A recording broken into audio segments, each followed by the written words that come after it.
and welcome to How to Not Play Runebound, the 3rd edition. Actually, rule-wise, I think I was pretty okay the last video, but I think I have overseen one die result for Elder Mock here when he was trying to travel, I believe, from here to this Echo Lake. I simply didn't see that. I think he rolled one, I don't know, forest and hill symbols, and I just did not use it. This was really my bad. So theoretically he would be able to have moved onto this hex here, and then with his walk on water special ability he would be allowed to move onto Echo Lake. That was basically it, but I think he also discarded two of his or exerted two of his skill cards, so I think I will give those back to Elder Mock. But I think apart from that, I was doing more or less fine. Originally, I was really thinking of moving Corbin to Riverwatch because there are some really fancy artifacts or equipment cards are waiting for him. And especially this True Sight bow is awesome. Whenever you engage a foe, deal 2 damage. So that's so amazing. And he brings a token with him that shows another gold symbol and 2 physical damage on one side. So this is really awesome. The problem is he only has 8 gold. And even those twin daggers, which are also pretty cool to be honest, he would not be able to afford it right away. So I think I might consider moving him down there and go for this encounter there possibly. Alternatively, I could also go here and flip this one. Sometimes you also get some gold from those quest cards. But I think either way we will roll some movement dice. Well, let's do that. And then we can still decide where to go. Okay, that's of course pretty tempting. He could basically go 1, 2, 3 because that's the forest, that's the wild card, that's another wild. Yeah, I think that's the best thing he can do. So let's move him down there. I will use the remaining 2 action to flip this adventure token. And it seems we are not facing an enemy here. We have to face the hunting party, an event. There are rumors of a powerful monster in these lands. I can now decide. Discard cards from the combat deck until you reveal an enemy. Fight that enemy. It has +3 hearts for the duration of the combat. That's pretty mean. You cannot retreat. That's also mean. And take this card as a trophy after resolving combat. Well, that's not so mean because you could theoretically gain 2 trophy cards out of that event. That's actually not too shabby. Or we could go to the ore section down there, explore to try to capture the beast. If you roll at least 2 of the terrain symbols that matches your hex, take this card as a trophy. Otherwise, discard this card. This +3 here really makes me think. I really need cash, but that's really too tough. I'm not really prepared. If I would have gained another token, I would take that route, but I think I will not. No, I will go for the ore. So I will do now an explore action, which means I have to roll 3 dice, and we are looking for those plane symbols. They are pretty often, so that's a good thing that we found this event there. I need 2 successes basically. That's okay. So this is a Greenland, this is a Greenland or a plains field. So I rolled at least 2 of the terrain symbols. I'm now allowed to take this card as a trophy. Nice. I now have 2 trophies in total. Unfortunately, all of my skills tell me I need to spend 3 of those. And again, this race in the wild is so awesome. I really want to have it because you can really optimize or maximize your turn basically. Over to Elder Mock, and as I repaired some of my mistake, he really did make it to the Echo Lake, so he will now be able to spend 1 action to meet the recluse, which means he gains 1 lore token, and then we have to discard this card. Though he's not allowed to keep this card as a trophy, but those lore tokens are important as well. As he's down to only 2 skill cards, I think he will take a training action now. Yeah, let's do that. And let's draw 3 cards. And the ambitious skill card is pretty awesome. They're all pretty awesome, I have to confess. But this only costs us 1 trophy. Right now we don't have any. But this would increase our hand sized one. So for once we could draw 4 cards each time. And I'm also allowed to keep 4 of those cards. Great when you have to exert a lot, for example. But all the others are also fine. So I think I will, of course, discard the cultural immersion. And I think I will also... Should I? That's really the good card for him. No, I think I will keep those 3 cards, so I will discard this one. And originally I really thought of having him moving adjacent to this quest location that he could then flip at the start of his next turn, but I'm also tempted to just move him ahead towards those Blackwing swarms there. Not so sure. Let's roll the die. Maybe if we roll good, then we might still consider it. Okay, where could he go? So that's 1. That's 2. He could move 1 for free, basically, with his Walk on Water ability. And then he could use this die to move in there to Tamale, and then he might be doing a shopping action. I think this is what he will do. Oh no, what am I doing? Oh no, that's great. So 1, 2, free movement, and then move into Tamale. Pretty quick turn, so let's advance the time track. Nothing will happen. So we are back with Corbin here. Let's roll the movement dice, so we have to do that anyway. Okay, what do we have here? Okay, here we don't need a... So we need a plane symbol, that's for sure. So let's move him there. And I'm really tempted to send him... Yeah, I really want to have money here. That's now the thing, to be honest. I think then I will use the water to cross this river here, and then I will... Yeah, and that's basically it. Basically, so 1, 2, and 3. Oops, there he is again. He still has 2 more movement, or 2 more actions. Let's roll the movement dice again. Okay, I could have moseyed anyway. That sucks. So originally I really tried to send him to this location down there, but yeah, this really... So I could go here. Wild here, but I need another planes there. Here I need wild, doesn't do me any good either. Or I could take this one up there. So 1, 2, 3. This could be an idea, because then we would be next to a combat tile. That's nice. Yeah, let's do that. So let's spend 1, 2, and 3. So that's the road. We can move there with any die. We still have 1 more action left, and I think I still have 1 wound, so let's try to heal. So I just need 1 plain symbol. Yeah, that's not a problem. So Corbin is now fully healed as well. Back to Eldamok, who just arrived in Tamale, and the first thing he wants to do is to do a shopping action. So we will draw a 4th card from the deck. We have the leather armor here. The good thing about this leather armor, it provides a token, but this token only gives us 1 shield and the other side is empty. The other would be at least green or something, or golden. Or is it? Oh, maybe it is. Cannot. Oh yeah, it is. Oh yeah, it is. It is. My bad. I have to think about that. And actually, I think I will go with a noble steed, because it provides me 2 additional terrain dice, which is great, of course.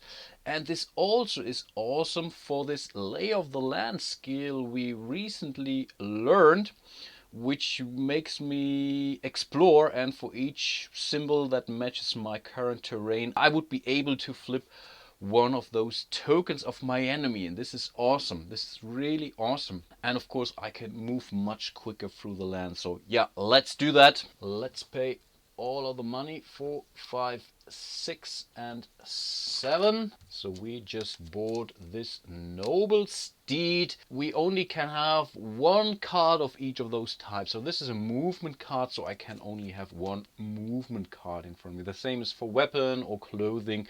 I'm only allowed to have 1 of each of those types. And of course I still know this lay on the land skill.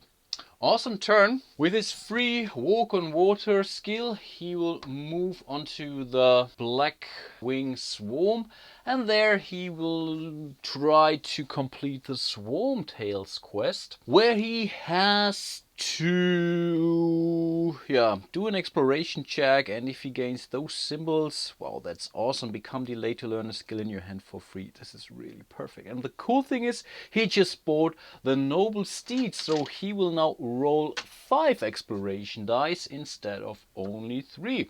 Isn't that nice? Let's see. Okay, we need 2 water, 1 plains. We have 1 plain and we have 1 wild.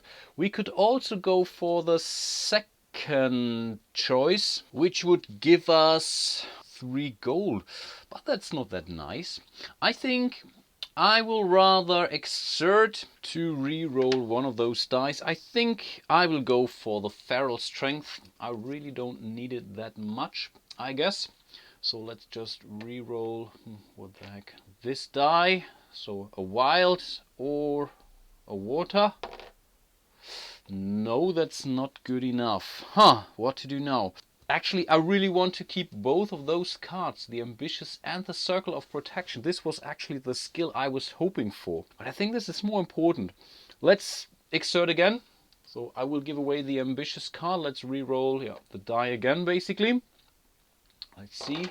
And another wild. This is awesome. So I am allowed to keep this card for once, and now I'm allowed to learn it for free. But therefore I have to become delayed, which is also not really a bad thing. So I will learn the Circle of Protection. This would cost me 4 trophies if I would learn that the old-fashioned way. That's really cool. So I will basically lay down, though I'm delayed. So with my next action I have to basically stand up. That's everything I can do while being delayed. So I took 1 action here. The movement was free.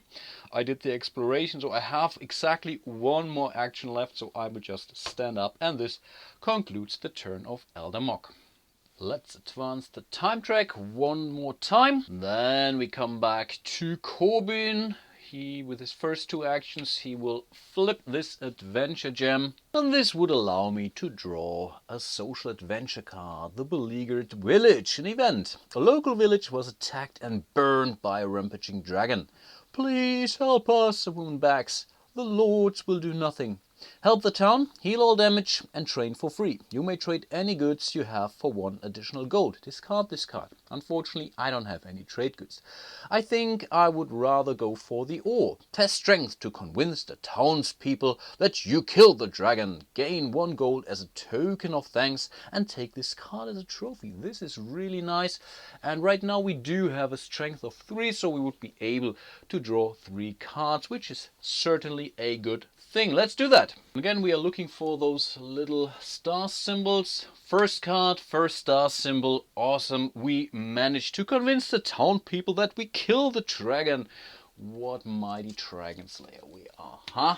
So I gain 1 piece of gold for that. I'm also allowed to take this card as a trophy. This brings me to 3 trophies. That's nice. And I really think I will go for the Raised in the Wild, because you can do so much more actions when you take this. So I will spend my 3 trophies to learn this skill. And I still have 1 more action, which I will use to try to travel to Minara's Teeth. So let's see. Yeah, that's okay, I guess. So 1 green, that's here, perfect. 1 mountain, that's here. So during our next turn, we might be able to face this enemy up there. Awesome! Back to Elder Mock. He will use his free action to move onto this water tile here. Then he will spend 2 of his actions to flip this token, so he will also face an enemy now. And here we have an Razor Wing. First search ability says strike, deal 1 damage. That's not too bad. He can fly, cancel the next attack made against you this combat round. This is not so nice. And for his reward, that's 2 pieces of gold. 5 heart, that should be manageable, I guess. So yeah, let's start the fight. Let's cast the tokens for Elder Mock first. see.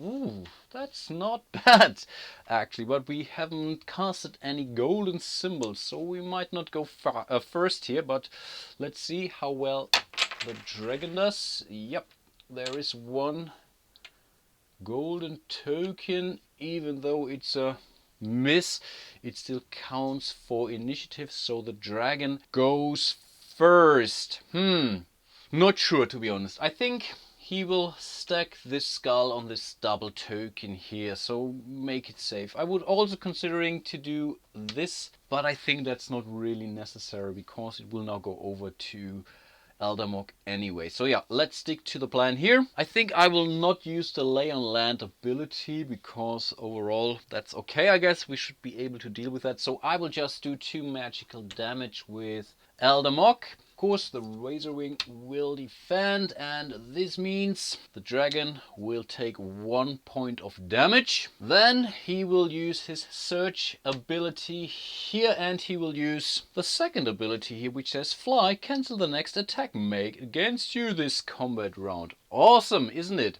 So it's back to Eldermog. He will attack, of course, because nothing else to do, but because the Razorwing is flying, this attack is cancelled. So we go over to the dragon again. He will do 2 points of damage. He will defend with 1 shield. So Mog also takes 1 piece of damage. Let's enter the next combat round. Again, starting with, wow, double token. Nice, nice, nice. So we can really do some serious damage, possibly. Let's see.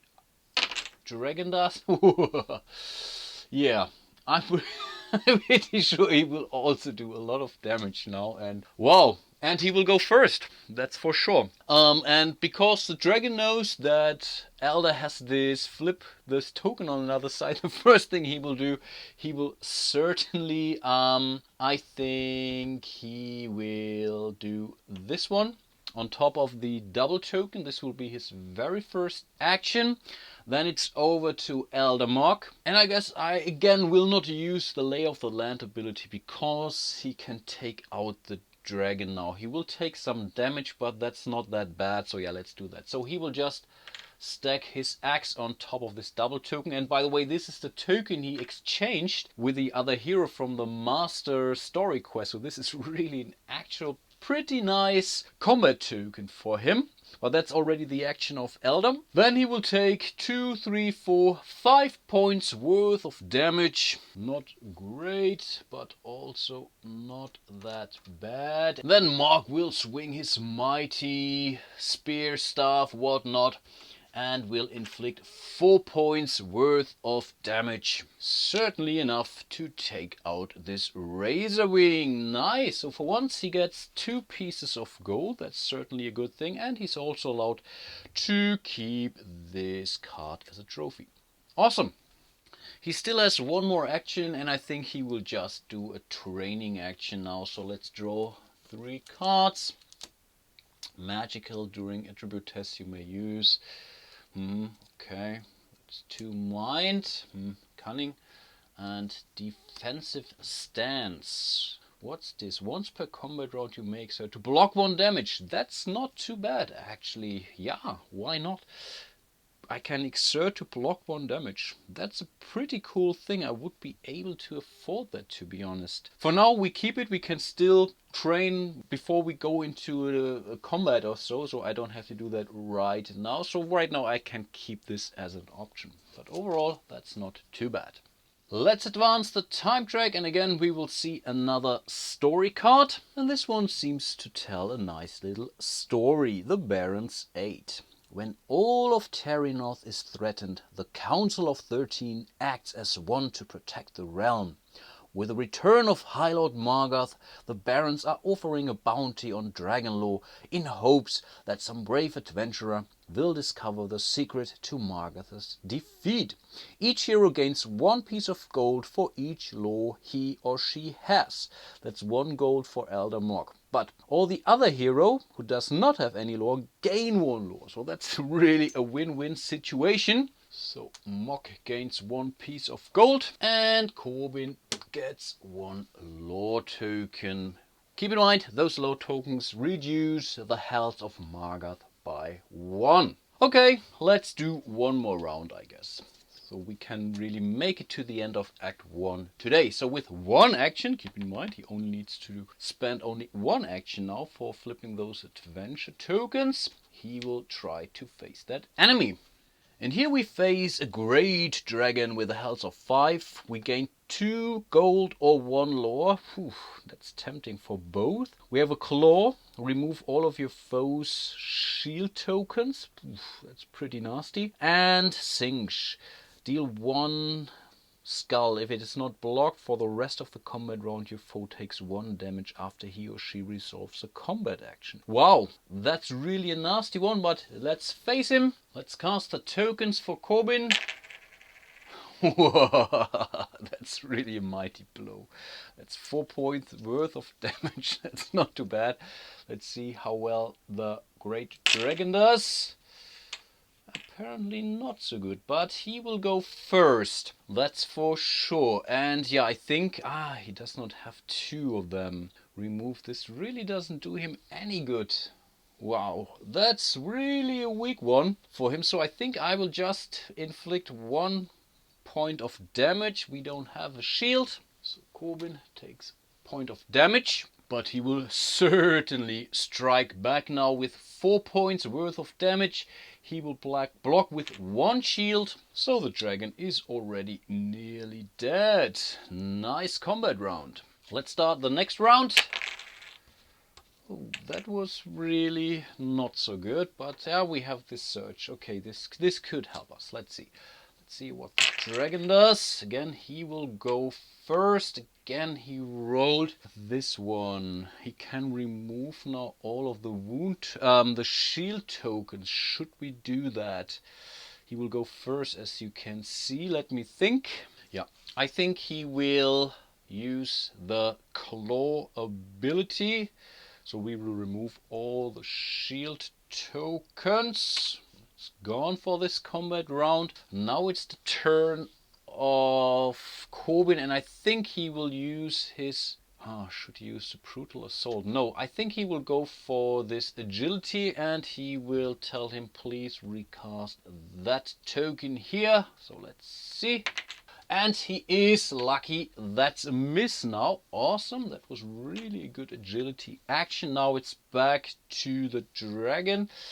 He only has, I think, no, that's not a tie, so he will inflict 1 piece of damage on Corbin. Then it's Corbin's turn. He will use his brutal assault. He will inflict 1 piece of damage, and your foe can spend X to cancel it. No, we cannot use it to cancel it. We cannot block it. That's cool. Deal X damage. Your foe may spend X to cancel this ability. That's now interesting. Can I use this token? I think I can, because we will deal X damage. Yeah, otherwise it would have been mentioned it cannot be blocked. So this will basically even things out, and yeah, that's basically it for this combat round. So yeah, let's just refresh for the next round. So this wound token is for Corbin, of course. Let's cast the tokens. Okay, these are 3 points worth of damage. Again, no golden symbol. That's really not good. And again, he will go first. Okay, what should he do? Because he knows that, yeah, he will be dead. That's for sure. So I think he will not use his double token now. He will just say, I will inflict 3 points worth of damage. He will block with 2. So again, the other player has to play it as hard as possible. So Corbin takes another 2 hits here, and then he will strike back with 3 points worth of damage. The dragon will block with 1. So he takes 2 points worth of damage, certainly enough to defeat that dragon. I can now decide to gain 2 gold or 1 lore. I think I will go with the gold, to be honest, because I still want to have at least the twin daggers or the true sight bow. They're both so awesome. So let's take the gold, but still I'm allowed to keep this card as a trophy. And I still have 2 more actions because of my awesome race in the wild skill. So let's roll some movement. Or should I heal or train first? No, let's roll the dice first. So that's a mountain. That's pretty cool. This doesn't really help me at all, to be honest. That really sucks. Maybe I will re-roll one of those dice. Cannot use. No, that's a mountain. That's clear. I have to go. I really want to go there, to be honest. So I think I will disciplined. I will exert. So I will give it away. So I will re-roll that die here.